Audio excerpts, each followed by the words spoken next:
আজ ২১ নভেম্বর ২০২৫ তারিখে বাংলাদেশে একটি শক্তিশালী ভূমিকম্প আঘাত হানে যা দেশের রাজধানী ঢাকার কাছাকাছি এলাকায় ব্যাপক ক্ষয়ক্ষতি সাধন করে। এই ভূমিকম্পের কারণে অন্তত ৫ জনের মৃত্যু হয়েছে এবং প্রায় ১০০ জন আহত হয়েছে। সরকারি তথ্য অনুসারে মৃতদের মধ্যে একজন শিশুসহ বিভিন্ন জায়গায় দুর্ঘটনায় প্রাণ হারান। ভূমিকম্পের মূল তথ্য: মাত্রা ৫.৫ থেকে ৫.৭। ভারতীয় ভূতাত্ত্বিক সার্ভে এবং জার্মান রিসার্চ সেন্টারের তথ্য অনুসারে সময় স্থানীয় সকাল ১০টা ৩৮ জিএমটি ০৪:৩৮। উৎস এপিসেন্টার নরসিংদীর মধ্যভাগী এলাকা, ঢাকা থেকে প্রায় ৩৩-৪০ কিলোমিটার দূরে। গভীরতা প্রায় ১০ কিলোমিটার।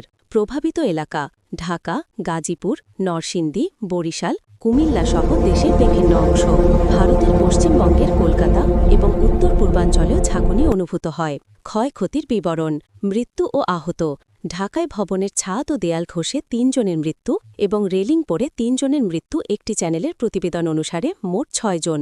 আহতদের মধ্যে ঢাকা বিশ্ববিদ্যালয়ের ছাত্র, গাজীপুরের গার্মেন্টস কারখানার শ্রমিক এবং নরসিংদীর বাসিন্দা অন্তর্ভুক্ত। প্রায় ২০০ গার্মেন্টস শ্রমিক আহত হয়েছে, যাদের মধ্যে অনেকে প্যানিকের কারণে আটকে পড়ে।